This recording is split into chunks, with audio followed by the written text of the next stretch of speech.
한 목소리로 고백합니다. 우리 삶은 언제나 하나님 손에 있습니다. 우리의 삶은 언제나 하나님 손에 있습니다. 한 번 더 고백할까요? 우리 삶은 언제나 하나님 손에 있습니다. 우리의 삶은 언제나 하나님 손에 있습니다.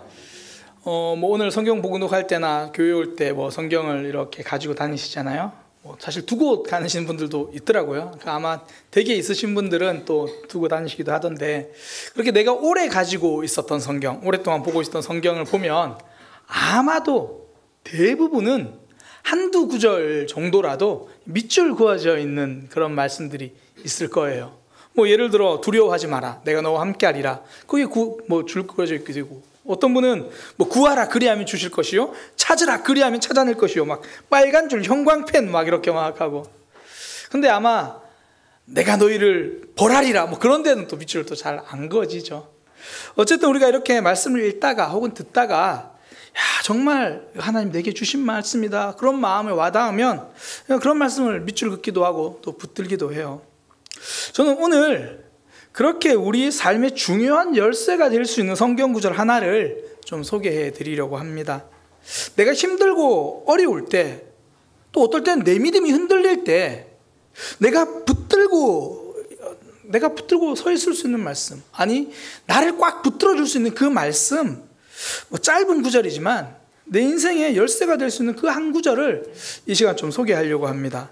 바로 창세기 1장 1절입니다. 태초에 하나님이 천지를 창조하시니라. 내 인생이 절망 중에 있을 것 같다는 생각이 들 때 이 말씀을 기억하세요. 태초에 하나님이 천지를 창조하시니라. 내가 믿는 하나님은 천지를 창조하신 분이구나. 더불어 더 중요한 이거 기억하십시오. 그분이 나도 만드셨구나. 내가 믿는 하나님은 이 세상을 다 만드신 분이고, 그 하나님이 바로 나를 만들어 주셨구나. 누가 뭐래도 나는 하나님이 직접 만드신 하나님의 백성이다. 가전제품의 무상보증기간은 2년, 3년, 긴 거는 10년이라고 볼 수도 있겠지만, 우리 하나님이 우리를 만드시고 무상보증기간은 영원히입니다. 하나님께서 우리 모두를 처음부터 끝까지 책임져 주신다는 거예요.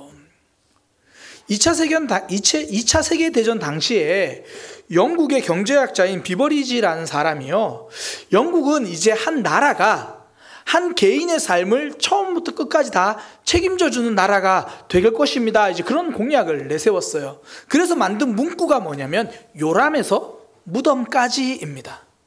아기 그 요람에서부터 마지막 삶이 끝나는 그 무덤까지 영국은 백성들의 삶을 책임져 주겠습니다, 그렇게 구호를 내세웠어요. 그런데 우리 하나님은 요람에서부터 시작하지 않습니다. 에베소서를 보면요, 창세 전에 우리를 선택하셨다고 그래요. 그러니까 우리가 태어나기도 전에 하나님은 이미 우리를 향한 계획이 있고 우리를 붙들고 계시고 우리를 사랑하신다는 거죠. 그리고 하나님을 믿는 우리는 모두 다 압니다. 이 땅에서 삶이 끝이 아닌 것, 무덤이 아니라 그 이후에 영원한 생명까지 책임지신다는 것. 그러니 영국의 복지제도가 요람에서 무덤까지라면 우리 하나님의 책임은 창세 전부터 영원까지입니다. 영원에서 영원까지. 그러니 성도의 삶은 처음부터 끝까지 하나님 품 안에 있습니다. 그걸 너무나 잘 보여주는 말씀이 오늘 본문 말씀이거든요. 오늘 말씀을 통해서 내 삶을 처음부터 끝까지 붙들고 계신 그 하나님을 만나게 되시기를 소망합니다. 여러분들의 삶은요, 결코 나 혼자 힘으로, 나 혼자 태어나서 혼자 견뎌내는 삶이 아니라는 거예요. 하나님이 붙들고 계시는 삶, 그 삶을 깨닫게 되는 오늘 이 예배가 되기를 소망합니다. 오늘 말씀은요, 흔히 알곡과 가라지 비유라는 제목이 붙어있는 예수님의 비유 말씀입니다. 오늘 본문은 마태복음 13장 24절에서 30절까지 예수님께서 그 비유를 설명해 주십니다. 이런 거예요. 예수님이 이제 비유를 하시는데, 천국은 좋은 씨를 자기 밭에 뿌린 사람과 같다, 그렇게 이야기합니다. 어떤 사람이 이제 좋은 씨앗을 자기 밭에 뿌립니다. 뿌렸는데 그날 밤에 그 사람의 원수가 와가지고 다시 그 밭에다가 가라지를 뿌린대요. 뭐 독보리라고 이야기를 하더라고요. 뭐 그런 걸 뿌립니다. 그러니 이제 그 밭에서 좋은 씨앗, 그 알곡도 자라지만 가라지도 함께 자라는 거예요. 처음에는 몰랐는데 어느 정도 자라니까 가라지가 보이는 거예요. 그러니 하인들이 주인에게 와서 말합니다. 주인님, 분명히 좋은 씨앗을 뿌리셨지 않습니까? 그렇지. 그런데 가라지도 함께 있습니다. 그거 원수가 그랬나 보다. 그러면 가라지 그거 뽑아야죠. 뽑을까요? 그랬더니 하는 말, 내버려 두어라. 혹시나 가라지 뽑겠다고 하다가 알곡까지 뽑으면 안 되지 않느냐. 걱정하지 마라. 마지막 추수 때에 알곡만 내가 싹 모아서 창고에 들어갈 거고 그 가라지는 마지막 추수 때에 모아서 물에 던질 거다. 그 이야기를 들었는데 제자들이 무슨 말인지를 모르겠는 거예요. 그래서 예수님께 따로 물어요. 예수님, 아까 말씀하신 비유 있잖아요. 그거 무슨 뜻이에요? 이제 그거를 해석해 주는 게 마태복음 13장 36절에서 43절까지 보면 해석이 막 나와요. 그 해석이 이런 거예요. 밭은 세상이다. 그리고 좋은 씨앗은 하나님의 백성이다. 그리고 가라지는 악한 자들의 아들인데 심판의 때에 하나님의 백성은 천국에 들어가게 될 거고 그 가라지 악한 백성들은 지옥에 불태워지게 될 거다. 그런데요, 그 가라지가 어떤 사람들인지 41절에 구체적으로 설명하세요. 뭐라고 말씀하시냐면 그 나라에서 모든 넘어지게 하는 것과 또 불법을 행하는 자들, 넘어지게 하는 것들이라고 말한 이 말의 원어가요, 짐승을 잡기 위해서 놓는 덫을 이야기합니다. 그러니까 하나님의 백성들이 넘어지게 만드는 그런 일들, 그런 유혹, 그런 어려움들, 그런 것들과 또 불법을 행하는 그들이 가라지라는 거예요. 결국 그건 불태워지게 된다 이렇게 말합니다. 그러니까 이 말씀은 단순하게 예수님 믿는 사람들은 나중에 천국 가고 예수님 안 믿는 사람들은 나중에 지옥 가고 그런 의미가 아니라 지금 이 땅에 좋은 씨앗 하나님 백성들이 살아가는데 그동안 넘어지게 하는 일도 있고 또 죄에 빠지게 하는 유혹하는 일도 있고 그런 덫들이 있지만 결국 마지막에는 하나님이 승리를 주실 거다, 그 이야기입니다. 그러니까 내용을 요약하면, 정리하면 이렇게 되겠죠. 첫 번째, 성도는 처음부터 하나님이 심으신 좋은 씨앗이라는 거예요. 그리고 또 하나, 그 씨앗이 자라는 동안 넘어지게 하는 일도 있고 불법을 행하는 자들이 곁에 같이 있다라는 거죠. 아프게 하는 일들 있을 수 있다는 거예요. 그 세 번째, 그러나 우리 삶 결국은 하나님이 주시는 승리를 누린다, 그 이야기입니다. 이걸 하나씩 좀 살펴보려고 합니다. 첫 번째, 성도는요 처음부터 하나님께 속한 사람이다, 그렇게 이야기를 합니다. 그러니까 우리는 시작부터 하나님 안에 있는 거예요. 세상에 씨앗을 뿌릴 때 처음부터 좋은 씨앗을 뿌렸다고 말합니다. 그러니까 일단 씨앗을 뿌려놓고 믿음이 얼마나 자라는지 보자, 잘 자란 것만 내 아들, 그런 게 아니라는 거예요. 여러분들이 태어나는 그 순간부터 이미 하나님 안에 있다라는 겁니다.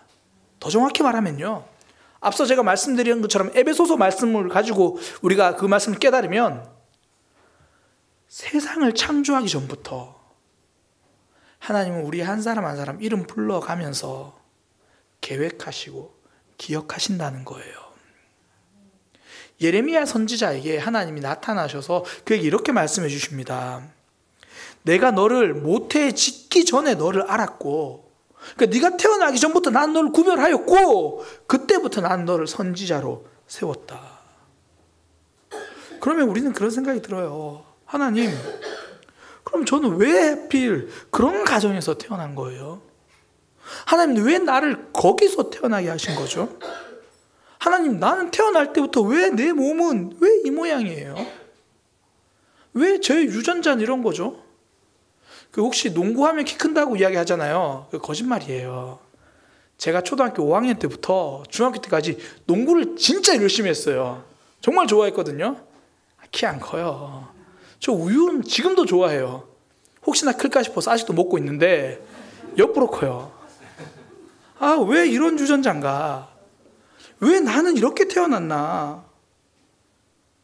그때 하나님이 우리에게 하신 말씀이 뭐냐면, 너는 그래도 좋은 씨앗이야.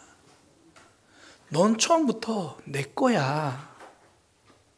하나님 그렇게 말씀하시기에는 내가 너무 아파요. 내가 너무 힘들어요. 내 지난 과거가 너무 아픈데요. 사실 그분들의 말을 들으면 다 맞아요. 그리고 제가 어떤 분들의 그 어린 시절을 겪어보지 않았기 때문에 그분들의 삶, 다 하나님의 뜻이 있어요 라고 말 못해요. 또 그렇게 말해서도 안 되고요. 그래서 저는 이 시간에 한 시인의 시를 소개하려고 합니다. 너는 아느냐라는 제목의 시입니다. 내가 너를 얼마나 사랑하는지 너는 아느냐? 내가 너를 얼마나 좋아하는지 너는 아느냐? 내가 너를 얼마나 기대했는지 너는 아느냐? 너는 아느냐? 너는 아느냐? 내가 너를 살리려 나의 생명을 주었고 내가 너의 수치를 씻으려 나의 생명을 준 것을 너는 아느냐? 나의 은혜를 얼마나 알며 내 사랑의 노래를 너는 아느냐? 사실 내용만 보면 하나님이 그걸 사랑하셨다는 내용인갑다 그래요. 근데 이 시인의 삶을 알면 달라집니다. 이 시를 쓴 분이 바로 우리가 알고 있는 송명희 시인입니다. 송명희 시인은 태어날 때 의사의 부주의로 그 아기의 뇌를 집게로 잘못 건드려서 소뇌가 다칩니다. 결국 아기는 울지도 못하고 몸을 가누지도 못하고 정말 건강을 다 잃어버리고 이제 그렇게 지체장애로 평생을 살아가는 거예요. 집도 가난했고요. 어린 시절을 절망 가운데 보냈습니다. 더욱이 사춘기가 돼서 이제 16세, 16살이 되었을 때 완전히 절망에 빠져가지고 내가 이 땅에 살아야 할 이유가 뭔가 그런 생각을 할 때 그때 송명희 시인이 하나님을 만나요.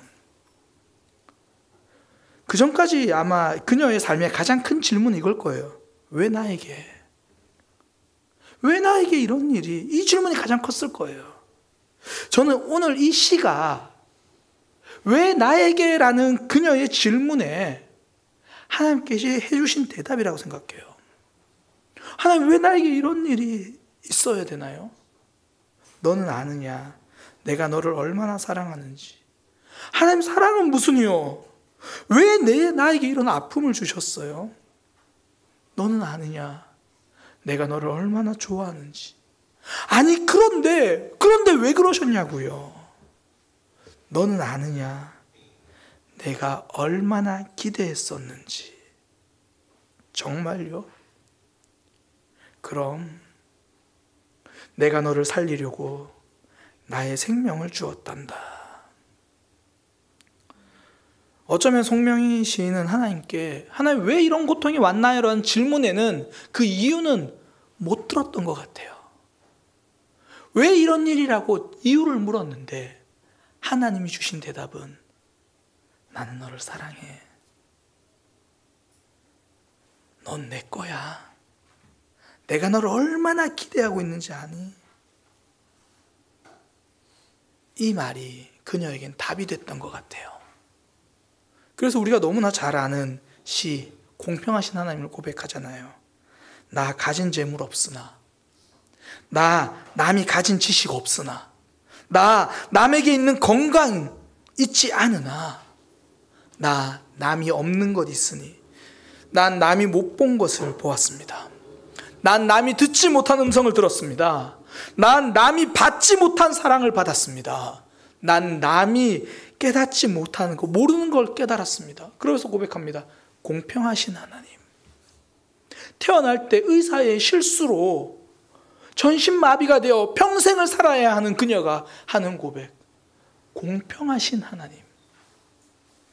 나에게 남이 가진 것은 없지만 공평하신 하나님, 나 남이 없는 것을 갖게 하셨습니다. 전 이 고백이 이 시인만이 할 수 있는 특별한 고백은 아니라고 생각합니다. 왜냐하면 지금 예수님이 사람들에게 이 비유를 말씀해 주시고 있기 때문이에요.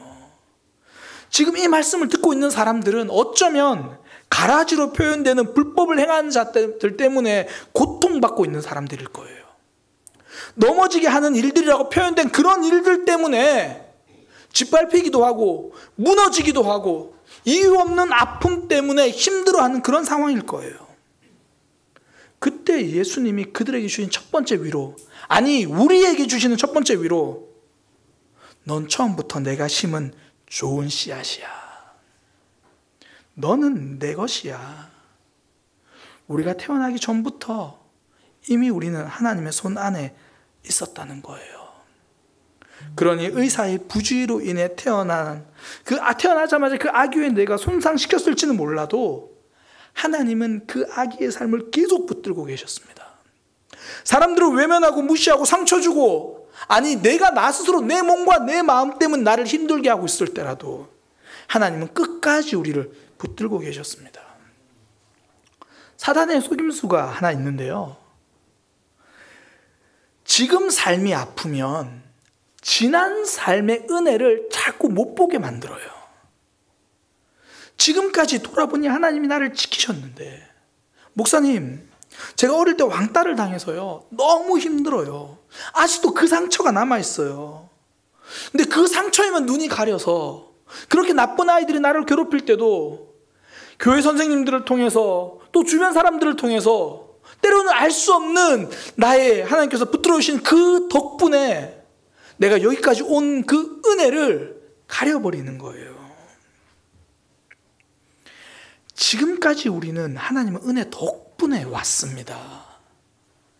지금 내 삶에 있는 아픔 때문에 지난 삶의 은혜를 사단에게 빼앗기지 말아야 할 겁니다. 우리가 세상에 처음 태어났을 때 저는 가장 기뻐하셨던 분은 하나님이라고 생각해요. 또 하나, 한편으론 우리가 세상에 태어났을 때 가장 아파하셨던 분도 전 하나님이라고 생각해요. 삶의 눈물이란 걸 누구보다 잘 아시니까. 그 하나님이 우리에게 하시는 말씀, 너는 내가 심은 좋은 씨앗이야. 너는 내 것이야. 성도는 처음부터 끝까지, 처음부터 하나님의 백성, 하나님의 소유입니다.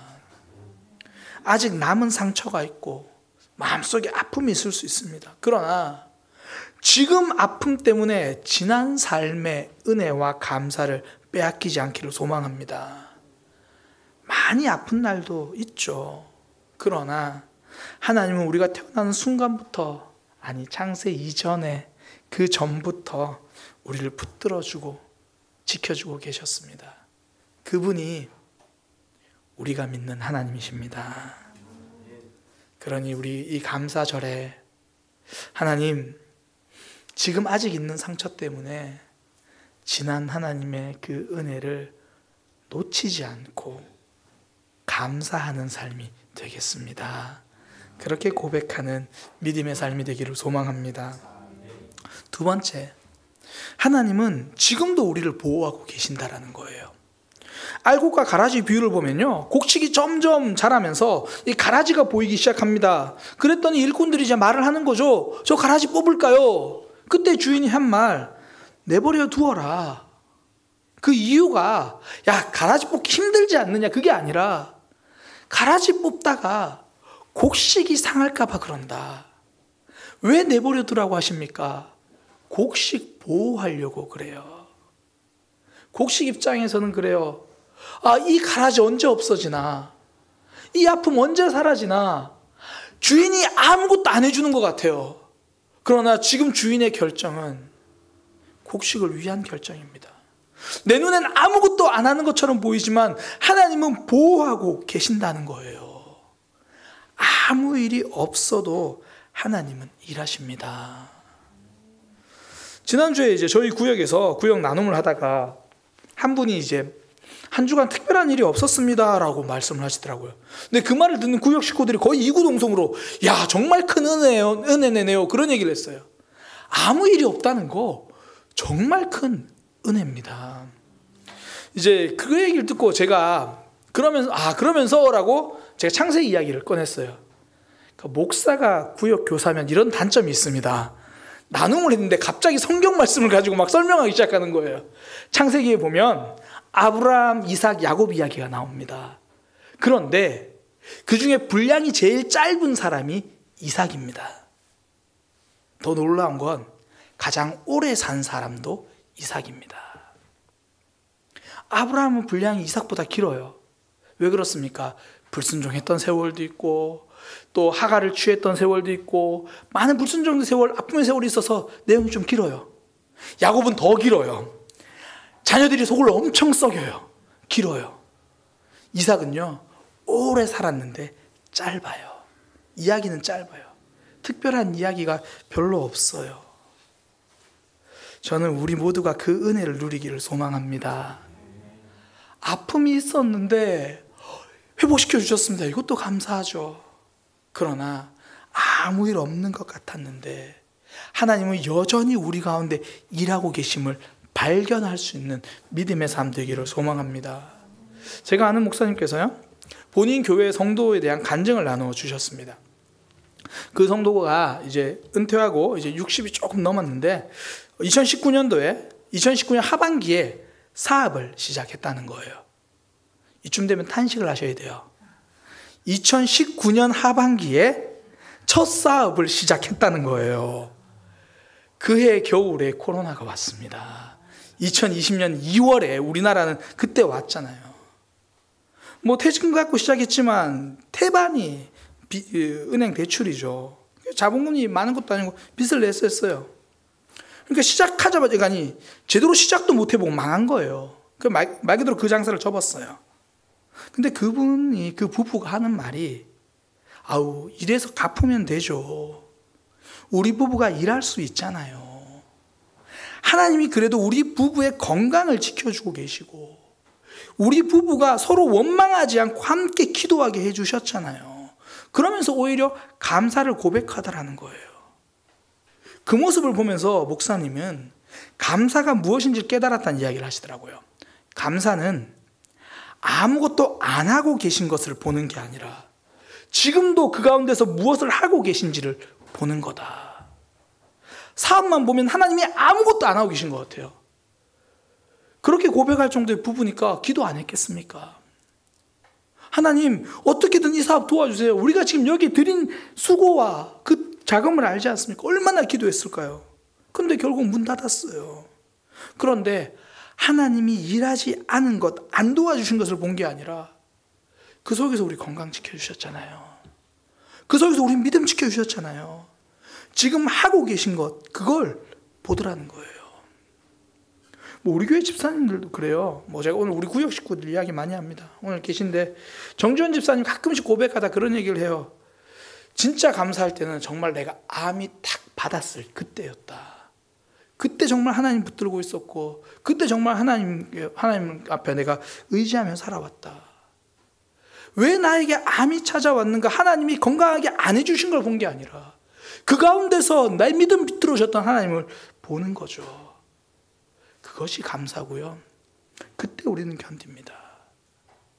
물론 지금 우리 삶에 하나님이 더 해주지 않은 것 때문에 힘들죠. 저도 그래요. 지난 삶을 돌아보고 지금 제 삶을 보면 하나님 일하신 게 훨씬 많은데 그럼에도 불구하고 지금 아직 이루어지지 않은 것 때문에 가슴 아파할 때가 있습니다. 그러나 기억하십시오. 안 해주신 것도 많지만 이미 해주신 것이 훨씬 많습니다. 내 눈에는 하나님이 아직도 일하고 있는 것 같이 일을 안 하시는 것처럼 보이지만 하나님은 여전히 우리를 보호하시고 지켜주시는 거죠. 하나님은 우리 삶에서 한눈 팔지 않으십니다. 한결같이 지켜주시는 거죠. 오늘 한 해를 감사한 추수감사절을 지키면서 지금 내 삶에 하나님이 아직도 뭘 안 하시는지 그것만 보고 있던 눈이 그래도 지금까지 역사하셨던 그 하나님을 볼 수 있는 눈이 되기를 소망합니다. 여전히 해결되지 않은 일 많아요. 그러나 이미 해결해 주신 일도 많습니다. 앞으로 우리 삶도 그렇게 지켜주실 거예요. 결코 우리를 혼자 내버려 두지 않으십니다. 우리의 삶, 창세전부터 지금까지, 그리고 지금도 하나님이 붙들고 계십니다. 마지막 세 번째인데요, 좀 짧게 살펴보겠습니다. 성도의 삶에는 하나님이 준비하신 승리가 기다리고 있다는 거예요. 먼저는 창세전부터 지금까지 주님 주신 은혜가 있고요. 두 번째, 내 눈에 보이지 않지만 지금도 여전히 우리를 지켜주신 하나님의 은혜가 있고, 세 번째, 우리 앞날에 하나님이 준비하신 승리가 있다는 거예요. 오늘 내용이 그겁니다. 여전히 가라지와 함께 있어서 힘들죠. 이 가라지 언제 없어지나. 그런데 주인 예수님이 하신 말씀, 기다려라. 추수 때가 되면 반드시 승리할 거다. 승리의 때가 있다라는 거예요. 그때 우리를 힘들게 했던, 나를 아프게 했던 많은 것들 다 불살라지고 하나님이 이끌어 가시는 승리의 때가 올 것이다. 그러니 성도는요, 삶에서 일패했다고 탈락이 아닌 거예요. 믿음 생활, 또 일상에서 넘어지고 좌절할 때가 있죠. 내가 잘못해서, 혹은 내가 잘못하지 않았는데 내 삶의 패배처럼 여겨지는 그런 일이 있습니다. 그러나 일패했다고 탈락이 아닙니다. 하나님이 승리를 주십니다. 이스라엘 백성들이요, 그 나라가 멸망해서 바벨론으로 끌려가요. 근데 그 과정을 보면 하나님이 선지자를 통해서 정말 많이 말씀하시는데 그들이 듣지 않아요. 오히려 거짓 선지자들의 이야기만 들어요. 그러니까 내가 듣고 싶은 얘기만 듣는 거예요. 하나님이 진짜 하시는 말씀은 안 듣고 내 귀에 지금 들리고 좋은 이야기만 듣는 거예요. 그래서 나라가 망했습니다. 이렇게 망했으면 정말 끝날 것 같은데, 그렇게 등 돌리고 외면해서 망했으면 하나님이 내버리실 것 같은데, 그들이 멸망했지만 하나님은 70년 후에 다시 그들을 예루살렘으로 보내시고 성전을 재건하게 하시고 성벽을 세워 주십니다. 70년이에요. 한번 생각해 보세요. 오늘날은 그나마 수명이 길지만 이 당시에 70년 그러면요, 한 생이 시작했다가 끝나고도 남는 시간이에요. 무슨 말입니까? 희망이 보이지 않는 때라는 겁니다. 그러나 하나님은 반드시 돌아오게 해 주셨습니다. 바벨론으로 보니까 70년이지 애굽으로 들어가면 400년입니다. 그런데도 하나님은, 이스라엘 백성들은 애굽에서 하나님의 약속을 잊었지만 하나님은 그 약속 잊지 않으시고 그들을 약속의 땅으로 데려가십니다. 지금 내 삶 바벨론에 있는 것 같고 애굽에 있는 것처럼 고생하고 수고하고 애쓰는 것처럼 보여서 제일 힘든 게 그거잖아요. 끝이 보이지 않을 때, 길은 있는데 길이 보이지 않을 때, 그때 오늘 말씀을 기억하시기 바랍니다. 우리 삶 하나님이 주시는 승리가 있습니다. 그러니 일패했다고 좌절할 필요가 없습니다. 하나님이 우리와 함께 하시니까 이제 시간은 우리 편인 거예요. 이제 이 알곡은 시간만 지나면 그 주인의 창고로 들어갈 수 있습니다. 하나님이 우리 편이니까 미래는 우리 편인 거예요. 우리 하나님 우리와 함께 하십니다. 저는 이 나는 믿네라는 찬양에서 제가 참 좋아하는 가사가 이 부분이에요. 제가 예전에 한번 소개해드렸는데, 내 앞에 바다가 갈라지지 않으면 주가 나로 바다 위를 걷게 하리라. 길을 가는데 바다가 내 앞을 막아요. 그래서 밤새 기도했어요. 하나님 홍해도 가르신다고 하니까 밤새 기도했는데 성경 속에 하나님이 왜 내 삶에서 침묵하시는지 바다가 갈라지지 않아요. 바다를 갈라지지 않으니까 어쩔 수 없이 묵묵히 견디며 걸어가는 거예요. 바다가 갈라지는 것도 기적입니다. 그러나 바다가 막혀 있어도 이렇게 나와서 예배하고 다시 걸어가는 것, 이것 기적입니다. 하나님이 우리 편이니까 결국 우리는 이 고난의 바다를 지날 거예요. 하나님은 우리 편입니다. 우리는 하나님의 백성이고요, 하나님이 우리에게 승리를 주십니다. 그러니 시간은 내 편입니다. 미래는 내 편입니다. 그래서 성도는 다시 시작합니다. 오늘 흔히 말하는 알곡과 가라지 비유 함께 살펴보았습니다.